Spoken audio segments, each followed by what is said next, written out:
মাদ্রাসা সভাপতি আলহাজ মুফতি আব্বাস মাদারীপুরী দামাত বরকাতুহুম পীর সাহেব মৌচাক, সভাপতি মৌচাক ইউনিয়ন উলামা পরিষদ, আমন্ত্রিত হজরত উলামায়ে কেরাম, উপস্থিত হজরত উলামায়ে কেরাম, মুসলমান ভাইয়েরা, আল্লাহ তাআলা দরবারে শুকরিয়া আদায় করছি। আল্লাহ আমাদেরকে এই মাহফিলে উপস্থিত হওয়ার তৌফিক দান করেছেন, বলি আলহামদুলিল্লাহ। সূরা বাকারা 189 নম্বর আয়াতে কারিমা আপনাদের সামনে তেলাওয়াত করলাম। এই আয়াতে আল্লাহ তাআলা বলেন, ইয়াসআলুনাকা আনিল আহিল্লাহ, তারা আপনাকে নতুন চাঁদ সম্পর্কে জিজ্ঞাসা করে। নতুন চাঁদ, কুল হিয়া মাওয়াকিতু লিন-নাসি ওয়াল হজ, আপনি বলেন নতুন চাঁদ মানুষের বিভিন্ন আমলের হিসাব রাখার জন্য, বিশেষ করে হজের সময় নির্ধারণ করার জন্য হলো নতুন চাঁদ। তারা আপনাকে চাঁদ সম্পর্কে জিজ্ঞাসা করে। আপনি বলেন চাঁদ হলো মানুষের বিভিন্ন কাজের সময় নির্ধারণ করার জন্য, বিশেষ করে হজের সময় নির্ধারণ করার জন্য চাঁদ। এটা শাবান মাস। শাবান মাসের হিসাবগুলা গনে গনে গণনা করা। নবীজি শাবান মাসের হিসাব গুরুত্ব সহকারে রাখতেন। আবু দাউদের হাদিস 2325 নম্বর হাদিস। আয়েশা সিদ্দিকা রাদিয়াল্লাহু তাআলা আনহার বর্ণনা, তিনি বলেন, কানা রাসূলুল্লাহ সাল্লাল্লাহু আলাইহি ওয়াসাল্লাম ইয়াতাহাফফাজু মিন শাবান মা লা ইয়াতাহাফফাজু মিন গায়রিহি। রাসূলুল্লাহ সাল্লাল্লাহু আলাইহি সাল্লাম অন্যান্য মাসের চাইতে শাবান মাসের হিসাব গুরুত্ব সহকারে রাখতেন। ভালো করে এটার হিসাবটা গণনা করে রাখতেন। সুম্মা ইয়াসুমু লিরুইয়াতি রমাদান,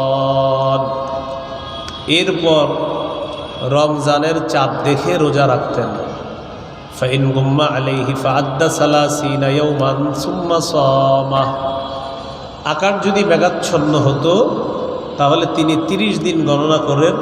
এই 30 দিন গণনা করার পর এরপর রোজা রাখতেন। আকাশ মেঘাচ্ছন্ন হলে 30 দিন গণনা করতেন শাবান মাস, তারপর রোজা রাখতেন। তাহলে শাবান মাসের হিসাব রাখতেন অন্যান্য মাসের চেয়ে বেশি।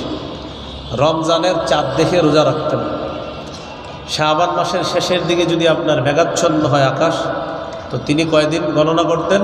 30 দিন গণনা করে তারপর রোজা রাখতেন। এখন তো মাশাআল্লাহ চাঁদের ব্যাপারে আর অতটা সমস্যা হয় না। এখন কত প্রযুক্তি বের হয়েছে, আল্লাহ তাআলা আমাদের জন্য সহজ করে দিয়েছেন। এখন এই হলো আপনার শাবান মাসের হিসাবগুলো রাখবো। কথা হলো কেন হিসাব রাখবো? গণনা করে আমাদের নবীজি হিসাব রাখতেন গুরুত্ব সহকারে, তাই আমরাও রাখবো। তাহলে একটা সুন্নাহ আদায়ের সওয়াব হয়ে যাবে। রমজান মাসের চাঁদ দেখব আমরা, চাঁদ দেখে রোজা রাখব। সহিহ বুখারীর বর্ণনা, قال رسول الله صلى الله عليه وسلم صوموا لرؤيته وافطروا لرؤيته, তোমরা চাঁদ দেখে রোজা রাখো, চাঁদ দেখে ঈদ করো। فإن غبي عليكم فأكملوا عدة 30 يوما, যদি তোমাদের কাছে আকাশ মেঘাচ্ছন্ন হয় তাহলে 30 দিন পুরা করবা। তো চাঁদ দেখে রোজা রাখবা, চাঁদ দেখে ঈদ করবা।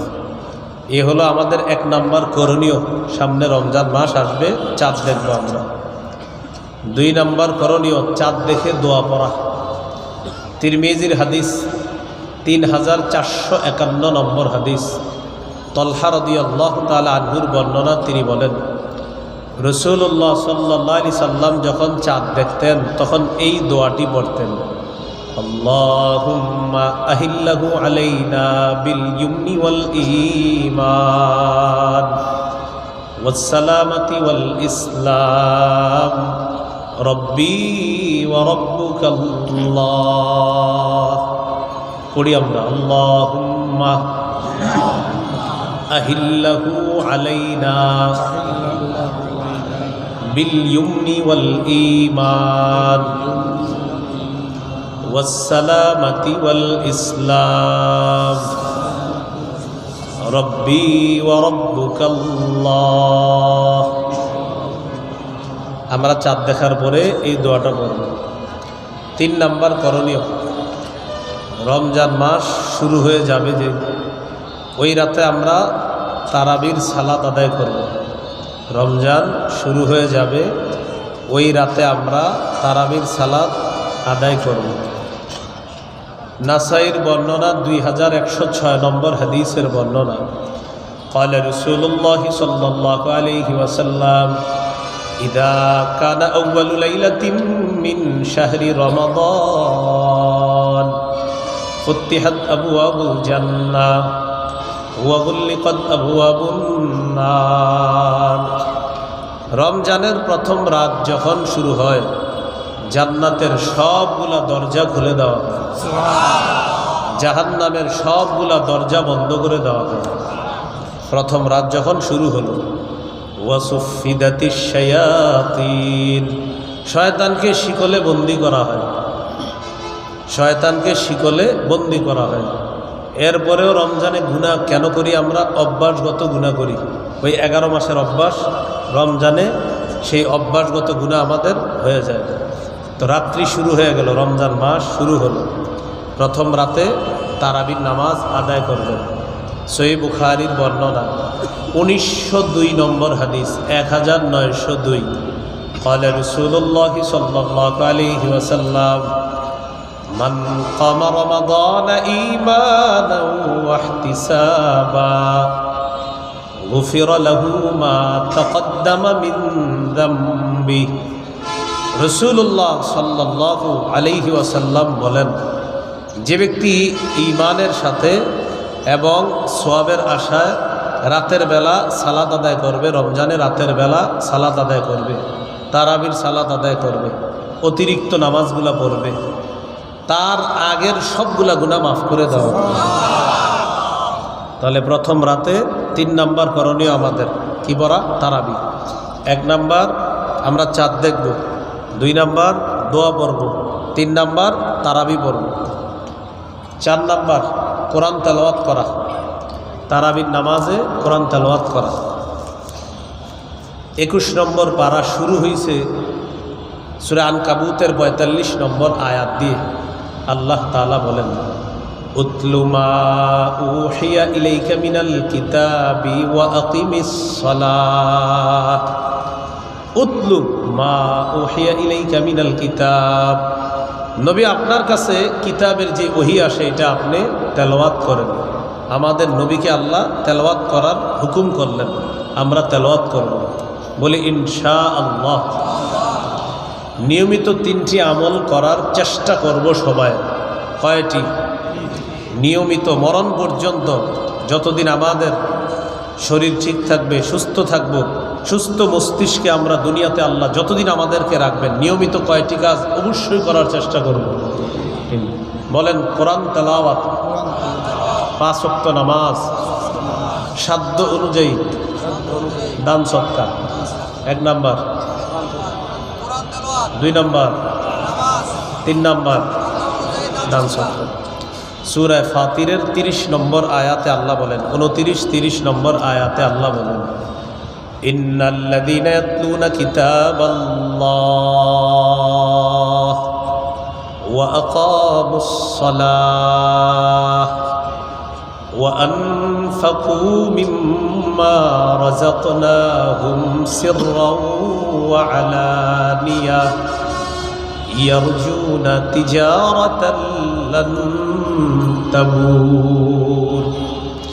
নিশ্চয়ই যারা কোরআন তেলাওয়াত করবে, ওয়া আকামুস সালাহ, নামাজ কায়েম করবে, ওয়া আনফাকু মিম্মা রাযাকনাহুম সিররাও ওয়া আলানিয়া, যারা গোপনে প্রকাশ্যে আল্লাহর রাস্তায় দান করবে, ইয়ারজুনা তিজারাতাল লান তাবুর, তারা এমন ব্যবসার কামনা করে যে ব্যবসায় কোনো লস নাই, লাভ আর লাভ, যে ব্যবসা কখনো ধ্বংস হবে না। নিয়মিত কোরআন তেলাওয়াত, নিয়মিত 5 ওয়াক্ত নামাজ, নিয়মিত আল্লাহর রাস্তায় দান করা, এর 1 নাম্বার উপকার, এই ব্যবসায় কোনো লস নাই। 2 নাম্বার উপকার, লিওয়াফিয়াহুম উজুরহুম, আল্লাহ যেন তাদেরকে পরিপূর্ণ প্রতিদান দান করেন। আল্লাহ এই 3 গুণ সম্পন্ন মানুষকে পরিপূর্ণ প্রতিদান দিবেন।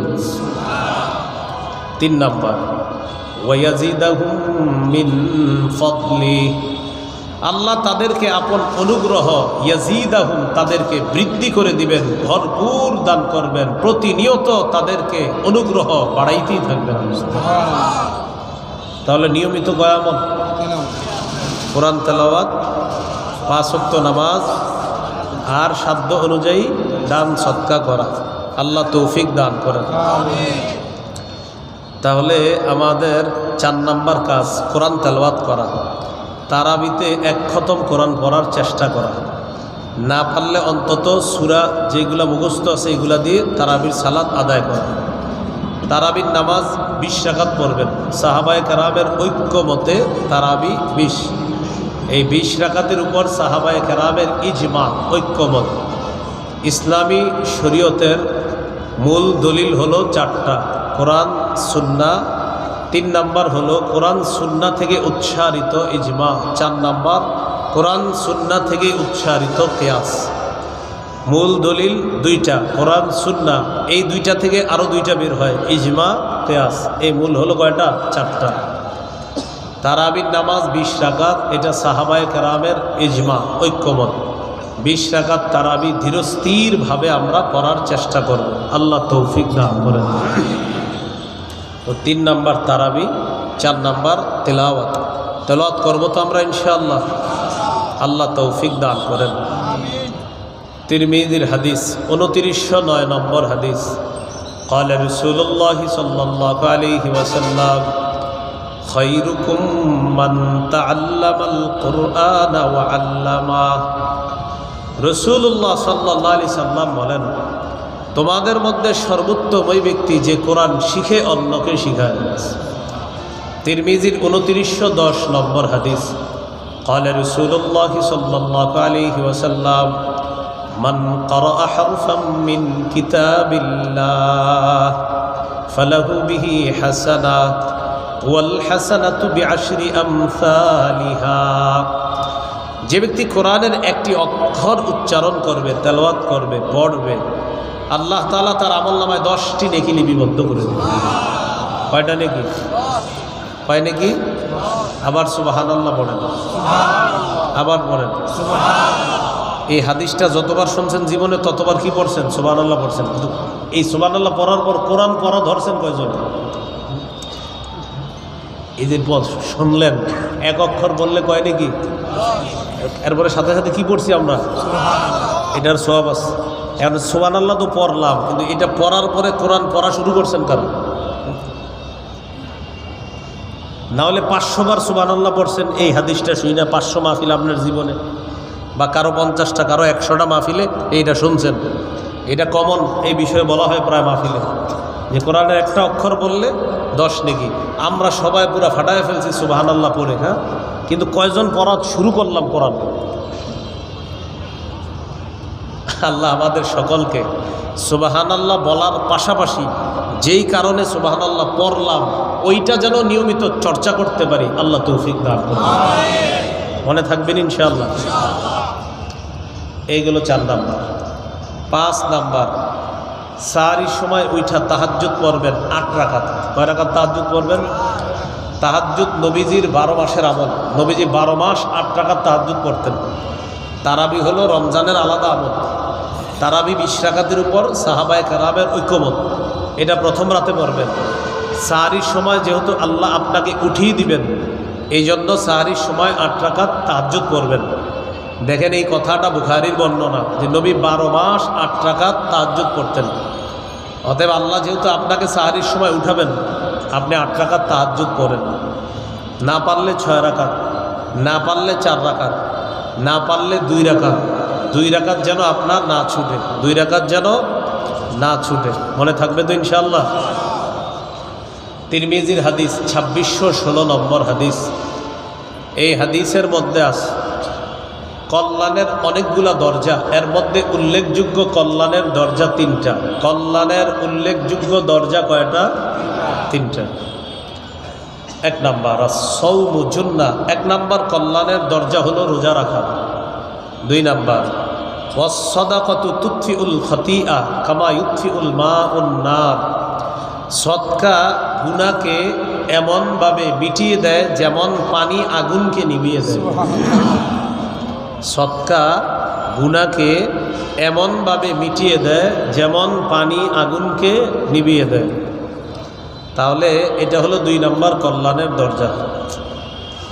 কল্যাণের 3 নম্বর দরজা ও সালাতুর রাজুলি মিন জাওফিল লাইল, রাতের বেলা তাহাজ্জুদ পড়া। আল্লাহ আমাদের সকলকে কল্যাণের এই 3টা দরজা অবলম্বন করার তৌফিক দান করেন। বলেন তো কল্যাণের উল্লেখযোগ্য অন্যতম দরজা কয়টা? 1 রোজা, 2 নম্বর সদকা, 3 নম্বর তাহাজ্জুদ। 1 নম্বর রোজা, 2 নম্বর সদকা, 3 নম্বর তাহাজ্জুদ। মনে থাকবেন ইনশাআল্লাহ? তাহলে রমজানের 5 নম্বর কাজ, সাহরির সময় উঠে 8 রাকাত তাহাজ্জুদ নামাজ পড়ব। 8 রাকাত না পারলে 6 রাকাত, 6 রাকাত না পারলে 4 রাকাত, 4 রাকাত না পারলে অন্তত 2 রাকাত। 2 রাকাত যেন ছুটে না যায়। আল্লাহ তৌফিক দান করেন। এইগুলো 5 নম্বর আমল। 6 নম্বর করণীয়, সাহরি খাবেন না। কেউ নিজের পালোয়ানগিরি সাজাইতে চান না যে আপনি আগামীকাল বলবেন আমি না খায়া রোজা রাখছি, এরকম দরকার নেই। আপনি খাইয়েই রোজা রাখেন। আমাদের নবী সাহরি খেয়ে রোজা রাখতেন, অতএব আপনিও খায়া রাখেন। সহিহ বুখারীর বর্ণনা 1921 নম্বর হাদিস। এই হাদিসের বর্ণনাকারী যায়েদ ইবনে সাবিত রাদিয়াল্লাহু তাআলা তিনি বলেন, তাসাহহারনা মা রাসূলিল্লাহি সাল্লাল্লাহু আলাইহি ওয়াসাল্লাম, আমরা রাসূলুল্লাহ সাল্লাল্লাহু আলাইহি সাল্লামের সাথে সাহরি খেয়েছি। আমরা রাসূলুল্লাহ সাল্লাল্লাহু আলাইহি সাল্লামের সাথে সাহরি খেয়েছি। সহিহ বুখারীর 1923 নম্বর হাদিস, 1923। এই হাদিসের মধ্যে আছে قال رسول الله صلى الله عليه وسلم تسحروا فإن في السحور بركة। নবীজি বলেন তোমরা সাহরি খাও, সাহরির মধ্যে বরকত আছে। অন্য বর্ণনায় নবীজি বলেন হালুম্মু ইলাল গাদাইল মুবারাক, আসো তোমরা বরকতপূর্ণ খাদ্যের দিকে আসো। সাহরিকে নবী বরকতপূর্ণ খাদ্য বললেন। নবীজি বললেন আসো তোমরা বরকতপূর্ণ খাদ্য, এটাতে অংশগ্রহণ করার জন্য তোমরা আসো। এই জন্য আমরা সাহরি খাব। সাহরি একটু বিলম্বে খাওয়া, আর ইফতার প্রথম সময়ে খাওয়া, তাড়াতাড়ি। আজ্জিলুল ইফতার ওয়া আখিরুস সাহুরা, তোমরা ইফতার একটু তাড়াতাড়ি করবা আর সাহরি একটু দেরি করে করবা, যেন শারীরিক শক্তিটা ভালো থাকে। সাহরিতে অবশ্যই খেজুর খাবেন। ইলিশ মাছ, গরুর গোস্ত, মাছ, মুরগি যা খান সাথে খেজুর খাবেন। কেন? قال رسول الله صلى الله عليه وسلم নি'মা সাহুরুল মুমিনি আত-তাম, নবীজি বলেন সাহরিতে খেজুর খাওয়া এটা মুমিনের জন্য কতই না উত্তম খাদ্য। খেজুর খাওয়া সাহরিতে, তাহলে সাহরির সময় মুমিন খেজুর খাওয়া এটা উত্তম খাদ্য।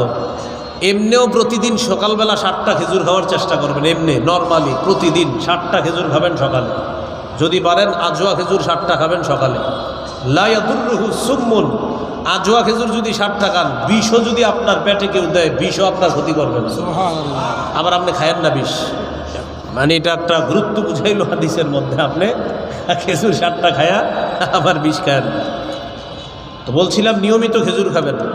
খেজুর, মধু, কালিজিরা এগুলো ঘরে রাখবেন সবসময়। খেজুর, মধু, কালিজিরা এগুলো ঐতিহ্য। বাচ্চাকে যতটুকু পারেন নিয়মিত একটু একটু খেজুর খাওয়াবেন সন্তানদেরকে। মেধা বাড়বে, মেধা ভালো থাকবে। আল্লাহ আমাদেরকে কথাগুলো মনে রাখার তৌফিক দান করেন। গর্ভবতী স্ত্রীকে খেজুর খাইতে দিবেন। দেখেন ঈসা আলাইহিস সালাতু ওয়াস সালামের আম্মা মারিয়াম তিনি যখন গর্ভবতী হলেন, আল্লাহ তাআলা তাকে এক গাছের নিচে বসায়া দিলেন, বললেন তুমি এখান থেকে পানি পান করবা আর গাছের খেজুর খাইবা। বলেন তো আল্লাহ কোন খাদ্যটা নির্বাচন করেছেন? খেজুর। তাহলে খেজুর কত খাদ্য ছিল, কিন্তু আল্লাহ কোন খাদ্য নির্বাচন করছে? খেজুর। এখান থেকে বোঝা যায় গর্ভবতী নারী যারা, তাদেরকে খেজুর দিবেন। এরা খায় তেঁতুল, পরে মেধা নষ্ট হয় বাচ্চার। হ্যাঁ, তেঁতুল খাইলে তো মেধাই নষ্ট হবে। খাবেন খেজুর, মেধা বাড়বে। সন্তান আপনার স্ত্রীর পেটে থাকলে তেঁতুল খাইতে দিবেন না, খেজুর খাইতে দিবেন। আল্লাহ কথাগুলো গুরুত্ব সহকারে মনে রাখার তৌফিক দান করুন। তাহলে আসেন মূল আলোচনায় চলে আসি। সাহারিতে কি খাবো আমরা? সব খাবারের পাশাপাশি খেজুর খাবো। খাবো তো ইনশাআল্লাহ? আল্লাহ তৌফিক দান করুন। হাদিসে আসছে, ইন্নাল্লাহা ওয়া মালাইকাতাহু ইউসাল্লুনা আলাল মুতাসাহহিরিন। যারা সাহরি খায় তাদের উপর আল্লাহ রহমত নাজিল করেন। ফেরেশতারা তাদের জন্য আল্লাহর কাছে দোয়া করে, আল্লাহ যারা সাহরি খাইতে এখন সাহরি খাবে তাদেরকে আপনি মাফ করেন, তাদেরকে মাফ করেন, তাদেরকে মাফ করেন। এই হলো রমজানের আমাদের 6 নম্বর কাজ, সাহরি খাওয়া। 7 নম্বর, সাহরি খাওয়ার পর রোজা শুরু হয়ে গেল আপনার একটু পরে, মানে সাহরির সময় শেষ হলে আপনার রোজা শুরু হয়ে যাবে। এখানে একটা বিষয় মনে রাখবেন, সাহরি খাওয়ার পর যদি দেখেন এখনও আধা ঘন্টা সময় আছে, ওই সময়ও তাহাজ্জুদ পড়তে পারবেন। সাহরি খাওয়ার পরে দেখছেন কয় ঘন্টা আছে? আধা ঘন্টা বা 20 মিনিট বা 10 মিনিট আছে। তো 10 মিনিট থাকলেও অন্তত 4 রাকাত বা 2 রাকাত পড়তে পারেন। 20 মিনিট থাকলে আশা করি ইনশাল্লাহ আপনি 4-6 রাকাত পড়তে পারবেন। আর 30 মিনিট থাকলে আশা করি 8 রাকাত পড়তে পারবেন। আর যদি আরও একটু বেশি সময় চান, আপনি আলাম তারা থেকে যদি নাস পর্যন্ত সূরাগুলা এগুলা দিয়ে পড়লে আপনার ওই 30 মিনিটে মোটামুটি 4 রাকাত, 6 রাকাত, 8 রাকাত পড়া যাবে ইনশাআল্লাহ। আর যদি মনে করেন না আমি নামাজ একটু লম্বা করব, ইয়াসিন পড়বো, মুল্ক পড়বো, তাহলে 2 রাকাত 4 রাকাত আপনি পড়তে পারেন। তাহলে কি শিখলাম? তাহাজ্জুদের সম্পর্ক সাহরি খাওয়ার সাথে না, সময়ের সাথে। সময় যতক্ষণ আছে তাহাজ্জুদ পড়া যাবে, কারণ আপনি আগেও খাইতে পারেন, পরেও খাইতে পারেন, সেটা আপনার ইচ্ছা। আল্লাহ আমাদেরকে কথাগুলো গুরুত্ব সহকারে বুঝে মনে রেখে আমল করার তৌফিক দান করুন। তাহলে 6 নাম্বার সাহরি খাওয়া।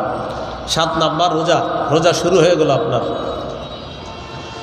বুখারীর বর্ণনা 1901 নম্বর হাদিস, 1901। قال رسول الله صلى الله عليه وسلم من صام رمضان إيمانا واحتسابا غفر له ما تقدم من ذنبه। কোনো ব্যক্তি যদি ঈমানের সাথে সওয়াবের আশায় একটি রোজা রাখলো, মনে করেন ঈমানের সাথে সওয়াবের আশায় রোজা রাখলো দিনের বেলা, তার আগের গুনাহগুলো মাফ করে দেওয়া হবে। তিরমিজির 614 নম্বর হাদিস। قال رسول الله صلى الله عليه وسلم الصوم جنة حصينة। রোজা হলো জাহান্নাম থেকে বাঁচার জন্য মজবুত ঢাল। মজবুত ঢাল, জাহান্নাম থেকে বাঁচার জন্য মজবুত ঢাল হলো রোজা। মনে থাকবেন ইনশাআল্লাহ। ভাই আপনাদেরকে একটা কথা বলি, তিরমিজির 723 নম্বর হাদিসে আসছে, কেউ যদি ইচ্ছাকৃতভাবে একটা রোজা ভেঙে ফেলে, ইচ্ছাকৃতভাবে একটা রোজা রাখলো না, সে যদি সারা জীবনও রোজা রাখে ওই একটার মতো হবে না। যদিও কাফারা 60টা রোজা, কিন্তু আপনি রাখলেন 60টা মনে করেন, কিন্তু নবীজি বলেন এটা তো একটা নিয়ম, এটা নিয়ম করা হলো যে একটা কাফারা, যে মোটামুটি তোমার একটা পানিশমেন্ট, এটা কাফারা পানিশমেন্ট, মানে এটা একটা তোমার কাফারা হয়ে গেল। কিন্তু একটা ব্যক্তি যদি একটা রোজা ইচ্ছাকৃতভাবে ভাঙে, সে না রাখে, সারা জীবনের রোজাও যদি সে রাখে, যোগের পর যোগ রোজা রাখবে, একটার ঘাটতি পূরণ হয় না। যদিও 60টা কাফারা আছে, কিন্তু কি একটা ঘাটতি পূরণ হওয়া সম্ভব না। এই জন্য রোজা কেউ ভাঙেন না, আল্লাহর হস্তে কেউ রোজা ভাঙবো না, বলেন ইনশাআল্লাহ। এই হলো 7 নাম্বার, রোজা রাখবো। 8 নাম্বার দান করা। সহিহ বুখারীর 6 নম্বর হাদিসের বর্ণনা, কানা রাসূলুল্লাহ সাল্লাল্লাহু আলাইহি ওয়াসাল্লাম আজওয়াদান নাস ওয়া কানা আজওয়াদা মা ইয়াকুনু ফি রমাদান হিনা ইয়ালকাহু জিবরিল। এই পৃথিবীতে যত মানুষ আছে সব মানুষের মধ্যে সর্বশ্রেষ্ঠ দানশীল ছিলেন মুহাম্মদ সাল্লাল্লাহু আলাইহি ওয়াসাল্লাম। রমজান মাসে নবীজির দান করাটা আরও বেড়ে যেত, এই জন্য আমরা দান করব। সূরা মুনাফিকুনের 10 নম্বর আয়াতে আল্লাহ বলেন, وَأَنْفِقُوا مِمَّا رَزَقْنَاكُمْ مِنْ قَبْلِ أَنْ يَأْتِيَ أَحَدَكُمُ الْمَوْتُ আল্লাহ তাআলা বলেন, তোমাদের কারো কাছে মৃত্যু আসার আগেই তোমরা আমার দেওয়া রিজিক থেকে খরচ করো।